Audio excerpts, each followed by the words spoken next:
sur la fin des proverbes, parce que ça n'est pas la fin des proverbes. Proverbe 22, 23 et 24, je pense.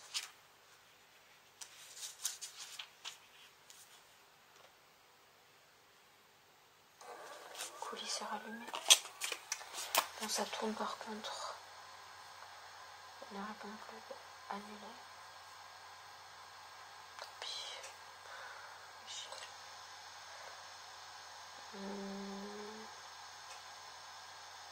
Proverbe 22 à 24. Bienvenue. Bienvenue. Ce soir, je tente un angle particulier. Dites-moi si ça vous plaît. En commentaire.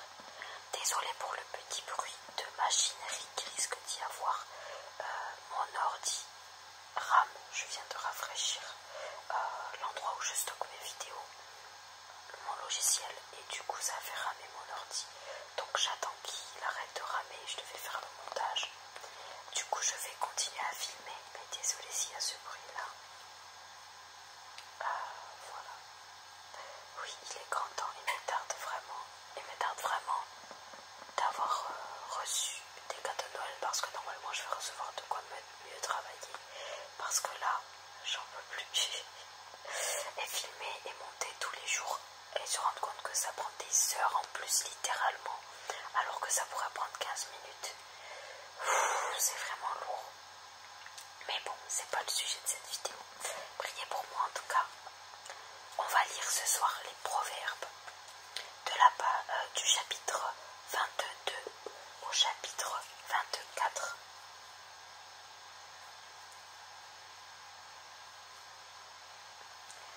C'est parti. 22. Une bonne réputation vaut mieux que de grandes richesses. L'estime des autres est préférable à l'or et à l'argent. Le riche et le pauvre ont ceci de commun. Le Seigneur a fait l'un aussi bien que l'autre. Un homme prudent voit venir le malheur et se met à l'abri.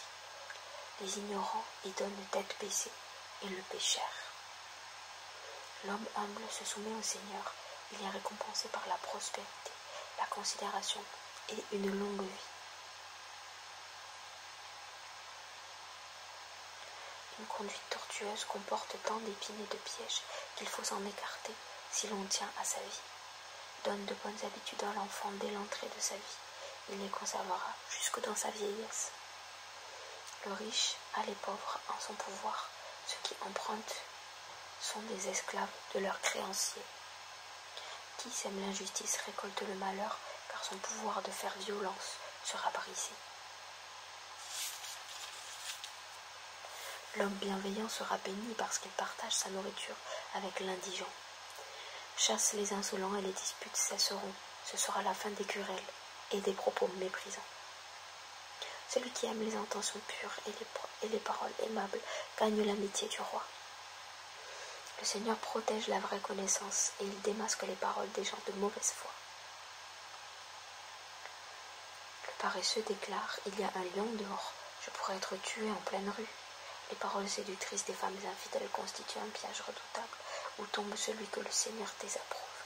Les enfants aiment ce qui est déraisonnable. Quelques bonnes corrections les guériront de cette tendance.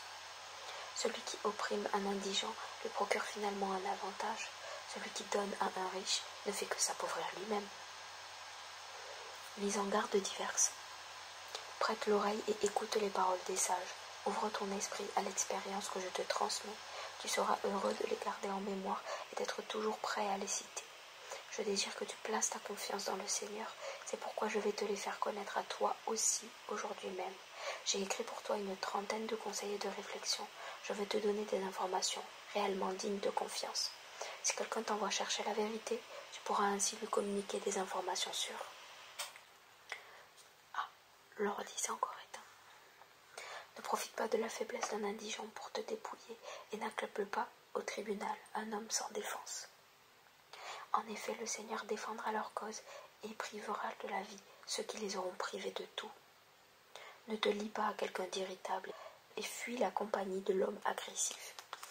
Sinon tu te mettras à imiter leur comportement et tu seras pris dans un engrenage fatal. Ne te rends pas responsable des dettes d'autrui en tapant dans la main de quelqu'un, et si tu n'as pas de quoi payer, on te retirera même ton propre lit. Ne déplace pas les bornes que tes ancêtres ont posées pour marquer la limite des champs. Regarde l'homme qui fait bien son métier, il pourra offrir ses services aux rois eux-mêmes au lieu de rester un obscur ouvrier. 23. Quand tu es assis à la table d'un homme important, considère bien qui tu as devant toi. Réfrène ton appétit si tu es glouton. Ne convoite pas ces bons plats, c'est une nourriture décevante.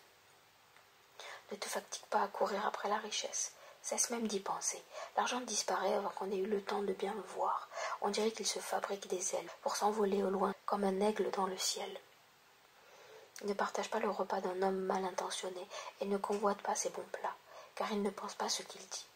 Mange et bois, te dit-il, mais en réalité, il ne te veut aucun bien. Par la suite, tu vomiras ce que tu auras mangé, et tes paroles flatteuses n'auront servi à rien. N'essaie pas de te faire écouter d'un sot, il ne reconnaîtra pas la valeur de tes paroles. Ne déplace pas les bornes posées autrefois, et ne cherche pas à t'emparer du terrain des orphelins. En effet, ils ont un défenseur puissant, et c'est lui qui tiendra leur cause contre toi. Ouvre ton esprit à l'éducation que tu reçois, et tes oreilles aux leçons de l'expérience. N'hésite pas à punir ton enfant, quelques bonnes corrections ne le tueront pas. En le frappant, tu peux au contraire le préserver du monde des morts. Conseil d'un père à son fils. Mon fils, si ton cœur s'attache à la sagesse, j'en aurai une grande joie. Je serai profondément heureux si tu parles avec droiture. N'envie pas intérieurement les pécheurs, mais sois constamment soumis au Seigneur. Alors tu auras un avenir, ton espérance ne sera pas déçue. Toi, mon fils, écoute-moi, et tu deviendras sage, tu iras droit ton chemin. Ne fréquente pas les gens qui s'enivrent de vin et s'empiffrent de viande, car les buveurs et les gloutons seront réduits à la misère. À force d'insolence, ils n'auront plus que des haillons à se mettre. Écoute ton père, car tu lui dois la vie. Ne méprise pas ta mère lorsqu'elle a vieilli. Apprends à être véridique, sage, discipliné et intelligent, et ne gaspille pas ses qualités. Le plus grand bonheur d'un père est d'avoir donné la vie à un homme juste et sage. Donne cette joie à ton père et à ta mère, ce bonheur à celle qui t'a mis au monde. Mon fils, fais-moi confiance, je prends plaisir à suivre mon exemple. Prends plaisir à suivre mon exemple. Sache bien que la prostituée et la femme d'autrui sont aussi dangereuses qu'une fosse profonde, qu'un puits étroit. Comme les brigands, elles se mettent aux aguets, on ne compte plus les hommes qu'elles ont rendus infidèles. Portrait de l'ivrogne. Pour qui s'écrit-on malheur et hélas? Qui se dispute sans cesse, se plaint sans arrêt? Qui reçoit des coups sans raison? Qui a la vue trouble? C'est l'homme qui s'attarde à boire du vin et essaie sans cesse de nouveaux mélanges d'alcool. Ne sois pas tenté par la belle couleur du vin qui pétille dans la coupe. Il coule agréablement dans le gosier, mais finalement il est comme une morsure de serpent, comme le poison d'un reptile venimeux. Tes yeux auront des visions, ton esprit et tes paroles deviendront confus. Tu te croiras en pleine mer, balancé au sommet du mât d'un navire. Tu te diras, j'ai dû être blessé et battu sans avoir mal et sans m'en rendre compte, pourvu que je me réveille bientôt pour redemander à boire. Le sage et le méchant. 24. N'envie pas les gens malfaisants et ne cherche pas leur compagnie. Ils ne pensent qu'à agir avec violence et ne parlent que du mal qu'ils vont faire. Il faut de la sagesse pour construire une maison, de l'intelligence pour la rendre habitable. Il faut du savoir-faire pour en remplir les pièces d'objets agréables et précieux. La sagesse d'un homme fait sa force. L'expérience augmente son pouvoir. Ne pars pas en guerre sans en avoir délibéré, car un grand nombre de conseillers assure la victoire. Les données de la sagesse sont inaccessibles à l'imbécile, qu'il ferme la bouche quand on discute des affaires publiques. Celui qui projette le mal a la réputation d'être maître aux intrigues. Les machinations d'un sot sont toujours coupables, et celui qui se moque de tout se rend odieux. Si tu perds courage au jour du péril, ton courage est bien faible. Efforce-toi de sauver les condamnés à mort, ceux que l'on traîne injustement au supplice. Si tu dis « je n'étais pas au courant », celui qui examine le fond du cœur sait ce qu'il en est. Il t'observe, il connaît tout. Il juge chacun selon ses actes. Mange du miel, mon fils, car le miel fait du bien, et le goût t'en sera agréable. Mais rappelle-toi que la sagesse aussi est bonne pour ta vie. Si tu arrives à pratiquer, tu auras un avenir. Ton espérance ne sera pas déçue. N'essaie pas, tel un malfaiteur, de t'approprier par la ruse la maison d'un autre. La maison d'un honnête homme, ne le prive pas de son domicile. Un honnête homme peut tomber très souvent sous les coups du sort. Il s'en relève toujours, mais les malfaiteurs sont terrassés par l'adversité. Ne te réjouis pas lorsque ton ennemi tombe. Ne saute pas de joie lorsqu'il succombe sous le malheur. Le Seigneur verrait cela d'un mauvais œil et il détournerait sa colère de ton ennemi. Ne t'excite pas au sujet de ceux qui font le mal et n'envie pas les méchants. Ils n'ont aucun avenir. Leur vie est comme une lampe qui s'éteint. Mon fils, respecte le Seigneur et le roi. Ne t'associe pas à ceux qui veulent tout changer, car les novateurs peuvent être anéantis soudainement. Et qui sait quel désastre le Seigneur et le roi peuvent susciter contre eux. Autre conseil des sages, voici ce que les sages ont encore dit. Il n'est pas bien de juger avec parti pris. Si un magistrat dit au coupable, tu es innocent, les foules et les peuples le poursuivent de leur haine. Par contre, ceux qui condamnent, le coupable s'en trouve bien et sont récompensés par la reconnaissance de chacun. Une réponse donnée avec franchise est une vraie preuve d'amitié.